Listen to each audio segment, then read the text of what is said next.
Bishop State presents fifth quarter. Here's Simone Eli and Gerhard Mathangani.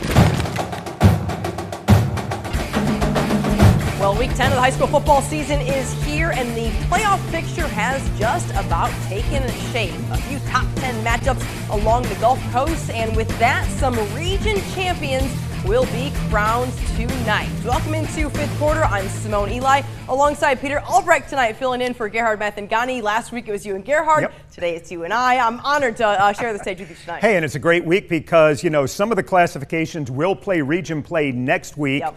But for most of it, this was it tonight, so the playoffs on the line. Yeah, as we know, the postseason right around the corner. Let's head out to our game of the week. It's Mobile Christian hosting Thomasville in the Battle of Unbeatens. The winner of this one claims the 3A Region 1 title. First quarter action handoff here goes to P.J. Brown. Muscles his way into the end zone for the touchdown, just crosses the goal line to make it 7-0. Later, top-ranked Leopards go to the air. This time it's Damian Gaston, deep pass to Jordan Woolard. A beautiful pitch and catch for the big gain puts Mobile Christian in business offensively. And why not go back to Brown on the ground, punches it in for another score. It's 14-0 early, and the scoring wouldn't stop there for Ronnie Cottrell and company. Jason Todd here in for the touchdown to give the Leopards a 21-0 lead in the first half, and Mobile Christian runs away with it 45-14. The Leopards 10-0 on the regular season. All right, big 6A game. Theodore traveling to top-ranked Sarahland. The Bobcats, only one loss in the region, so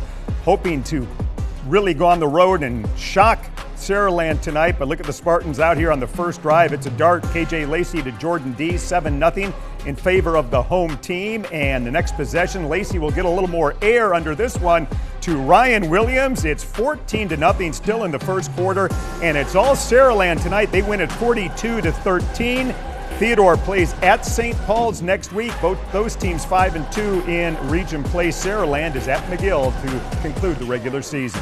Reigning champs on a roll. Another Big Ten top 10 matchup in Leroy, a rivalry one against Milry. A huge crowd tonight as the winner takes the 1A Region 1 title. Bears get this one going on the ground here. Handoff to Malik Howell. Makes a man miss. Cuts up the field. Nobody's going to bring him down. It's 6-0. Leroy in control in the first quarter. The Bears defense would settle in here. They stand tall early on. Milry's Dalen Edmonds trying to get loose. Brought down by Jason Bird. Later, Edmonds able to find a little bit of running room this time. He follows his blockers well. Eventually tackled by Leroy's Jaquan Scott.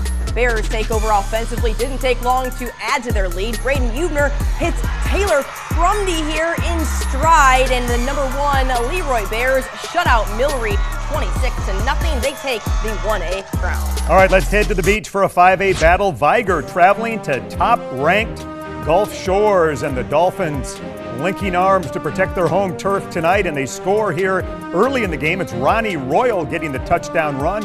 It's 7-0 in favor of Gulf Shores. Viger answers, though.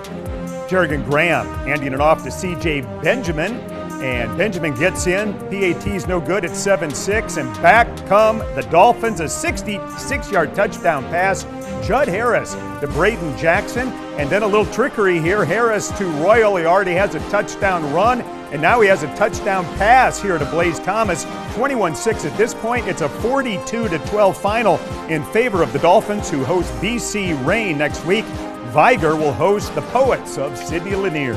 All right, staying in 5A, where a playoff spot is potentially on the line in this game. Faith Academy playing host to UMS Wright. Bulldogs up 3-0 until Rams quarterback Jarrett Daughtry throws a dart to Ja'Cory Stabler. He hits the defender with a stutter step and takes it to the house.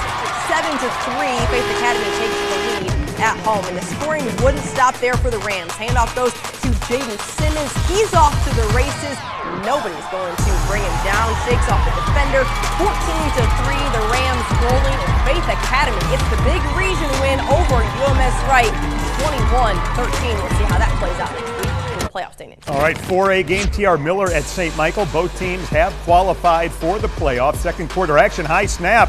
But Takai Askew will get it into the end zone, and it's 20-7 at this point in favor of TR Miller. Philip Rivers a little concerned on the sideline, but St. Michael answers. Martin Cordy breaks a number of tackles here and gets the short touchdown run to make it 20-14 in favor of TR Miller. The Cardinal fans doing some push-ups. Boy, they do a lot of push-ups before this one is over. Gunner Rivers here to Brody Jones. St. Michael has the lead at the half, 21-20. This one would go to overtime with St. Michael winning 55-54. They are off next week. They finish the regular season at 6-4. T.R. Miller next week has the Battle of Murder Creek at W.S. Neal. Huge win for St. Michael. All right, to 7A now. Baker playing host to Fairhope tonight. Hornets with a 7-3 lead at the break. Mississippi State commit Josh Flowers on the read, going to call his own number for the big game. We've seen Flowers do it with his feet, then he's going to do it in the air. Later in the drive is Flowers to the end zone. Check this out, Pete. The pass is going to be tipped, pops straight up into the air, and the Auburn commit, Bryce Kane, brings it down for the touchdown. It's 14-3, Baker on top. Later, Flowers again, Bryce Kane again, tipped again, and touchdown again. Unbelievable. And Baker is going to get the win, 21-16 over Fairhope. Got to stay with it. Also in 7A, Foley at Daphne, a playoff spot on the line here for the Lions. Opening drive for the Trojans, and they get on the board. Nick Clark here will take it. Untouched, really. It's a long touchdown run right up the middle, 7-0 at this point in favor of Daphne. Foley, though, would answer quickly. Colton Nero brings it into the end zone. It's 7-7 at this point, and the Foley band is playing and hoping for a victory here tonight. Next drive, it's going to be a pick six for Foley. Darion Autry takes it in. It's 14-7 Lions, but Daphne would go on to win this high-scoring game 57-35.